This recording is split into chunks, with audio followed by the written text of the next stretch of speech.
সমালোচনা ও আপত্তির মুখে রাজধানীতে স্থগিত হয়ে গেছে শরৎ উৎসব। ভোরে ঢাকা বিশ্ববিদ্যালয়ে চারুকলা অনুষদে অনুষ্ঠানটি হবার কথা ছিল, কিন্তু সেখানে অনুমতি না মেলায় গ্যান্ডারিয়ার উৎসব পালনের সিদ্ধান্ত নেওয়া হয়। সকালে সত্যেন সেন শিল্পগোষ্ঠীর আয়োজনে ঢাকা ও ঢাকার বাইরের বিভিন্ন শিল্পীরা গ্যান্ডারিয়ার কচিকাঁচার স্কুল মাঠের অনুষ্ঠান স্থলে আসেন। এ সময় যুবলীগের অনুষ্ঠান বলে অভিযোগ তোলেন স্থানীয়রা। গোলযোগের আশঙ্কায় পরে অনুষ্ঠান স্থগিত করেন সংগঠকরা। সাধারণ সম্পাদক মানজার চৌধুরী সুইট জানান, প্রায় ১৯ বছর ধরে চলা এই শরৎ উৎসব কোনো রাজনৈতিক দলের নয়। ভুইফোর অনেক সংগঠন এসব আয়োজনকে অপহরণ করেছে বলে অভিযোগ করেন তিনি। বলেন, যারা এসবের নেপথ্যে তারা কোনো দলের নয়, সংস্কৃতিকে ঠেকানোই এদের উদ্দেশ্য।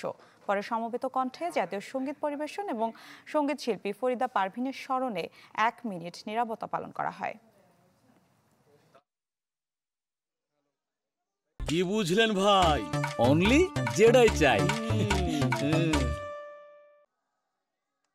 এই অনুষ্ঠানটাতে বাধা দেওয়া আমি মনে করি না প্রয়োজন ছিল। তারপরেও যেহেতু একটি অস্থিতিশীল সময় যাচ্ছে, আমি ধরে নিব এটা হয়তো অস্থিতিশীল সময়ের জন্যই বাধাগ্রস্ত হলো।